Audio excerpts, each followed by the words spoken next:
সকাল থেকে শুরু করে সন্ধ্যা পর্যন্ত কত কিছু যে করলাম, সেখান থেকে কিছুটা তোমাদের সাথে শেয়ার করছি। সকালবেলা শুরুতেই আমার সাথে অদ্ভুত একটা ঘটনা ঘটলো। স্কিনে ময়শ্চারাইজার অ্যাপ্লাই করব, তখনই হাত থেকে পড়ে এই পাম্পটা ভেঙে গেল।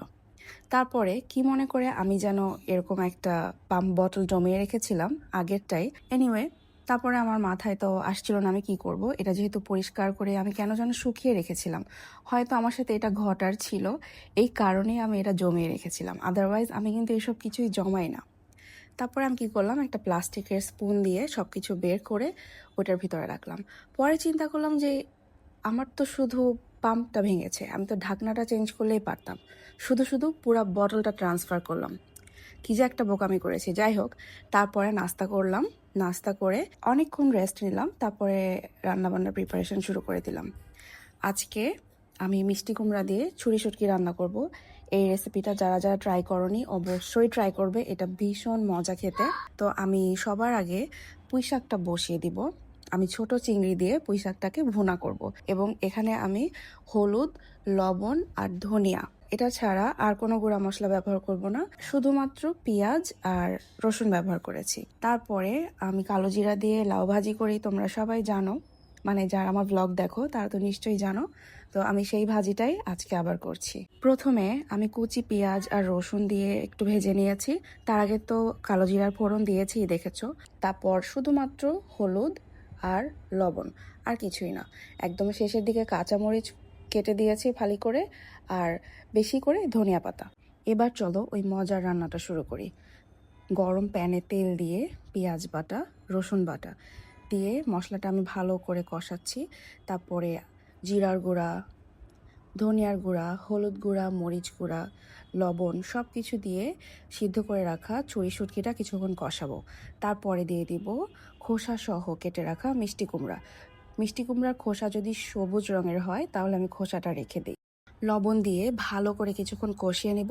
তারপরে পানি দিয়ে সব কিছু সেদ্ধ হয়ে গেলে, ঝোলটা যখন একটু কমে আসবে, তখন কাঁচামরিচ আর ধনিয়া পাতা দিয়ে রান্নাটা শেষ করব। আর হ্যাঁ, এই রান্নায় একটু করে চিনি ব্যবহার করতে হবে।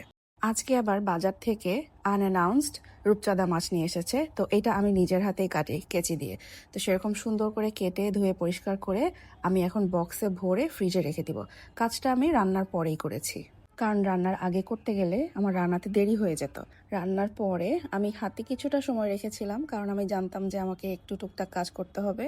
আর আমি রান্না করার সময় আমার স্পেশাল কিছু জিনিস যদি আমি ব্যবহার করি, সেগুলো আমি নিজের হাতে ধুয়ে উঠিয়ে রাখি, কারণ এগুলো ভেঙে গেলে আমি আবার কোথায় পাবো, সেই রিস্ক আমি নিতে চাই না। তো আমার জিনিসপাতি আমি সুন্দর করে ধুয়ে উঠিয়ে রেখেছি। তারপর আজকে আবার অনেকগুলো ডিমও নিয়ে এসেছে, ওগুলা ধুয়ে ধুয়ে আমি বাস্কেটে প্রথমে পানি ঝরিয়ে নিব। তারপর এগুলাকে আমি আমার ডিমের যেই ঝুড়িটা আছে বেতের, ওটার ভিতর নিয়ে নিয়েছি। একটু বিকালের দিকে আমি খাঁটি গরুর দুধ জাল করছিলাম, আমি একটা পিঠা বানাবো সেই জন্য। তারপরে একটু ডাস্টিং করলাম আমার বেডরুমে। প্রতিদিনই টুকটাক এরকম কিছু কাজ জমে থাকে না, তো সেগুলো আমি করলাম। এর কিছুক্ষণ পরে আমার কাছে আসলো একটা পার্সেল। মাঝে মাঝে আমি নিজেও জানি না আমি কি চিন্তা করি, আননেসেসারি কিছু অনলাইন প্রোডাক্ট অর্ডার করে দিই, এরপরে আসার পরে হাসবো না দুঃখ পাবো কিছু বুঝি না। তো সেরকমই একটা পার্সেল এটা ছিল। এটা একটা কি বলো, ভাতের চামচ। এরকম অদ্ভুত ভাতের চামচ আমি আর দেখি নাই। এতই ডিসঅ্যাপয়েন্টেড আমি। ছবিতে কি দেখলাম আর বাস্তবে কি, এটা মোর অফ আ টয়। এখানে আসলে মানে ভাতের চামচ বলে আমার এটাকে কিছু মনে হয়নি। দেখো, এটা আমার মনে হচ্ছিল আমি ফেলেই দিই, পরে আমি আমার ছেলেকে দিয়েছি খেলার জন্য। এনিওয়ে, সন্ধ্যার দিকে আমার মেয়ের টিচার আসছে, প্লাস আমরাও একটু চা নাস্তা খাবো। তো আমি আমার নিজের হাতে বানানো এই স্প্রিং রোলগুলো ভেজে নিচ্ছি। তোমরা যদি কেউ স্প্রিং রোলের রেসিপি চাও, তাহলে আমাকে কমেন্টে বলতে পারো, আমি তোমাদেরকে দিয়ে দিব। আজকে আমার গাছে পানি দেওয়ার কথা একদমই মনে ছিল না। আমার গাছগুলো একদম গলা শুকিয়ে আমার দিকে তাকিয়েছিল। তারপরে আমি একটু স্প্রে বোতলে করে খুব সুন্দর করে গাছে পানি দিলাম। এরপর আমার ছেলে হুটহাট করে ওর পিৎজা খেতে ইচ্ছা করে, তো ওর জন্য ছোট ছোট দুটা পিৎজা আনিয়ে দিয়েছিলাম। কিন্তু ঝালের কারণে ও এক স্লাইসও খেতে পারেনি। তারপরে আমি রাতের জন্য একটু সালাদ কেটে রেখে দিয়েছি। এই তো ছিল আমার দিন। তোমাদের কেমন লাগলো আমার ডেইলি ব্লগ, আমাকে অবশ্যই কমেন্ট করে জানাবে। সবাই খুব ভালো থেকো।